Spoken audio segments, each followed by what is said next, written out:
ഇന്നൊരു horror action Korean സിനിമയെക്കുറിച്ചാണ് പറയാൻ പോകുന്നത്. സിനിമയുടെ പേര് ട്രെയിൻ ടു ബുസാൻ.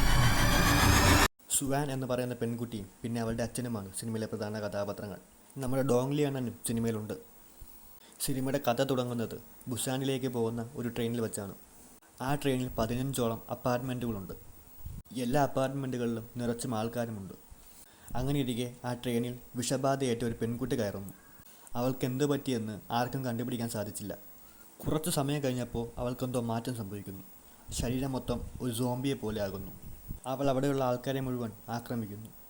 ആക്രമിച്ച എല്ലാവരും അവളെപ്പോലെ സോംബീസായി മാറുന്നു.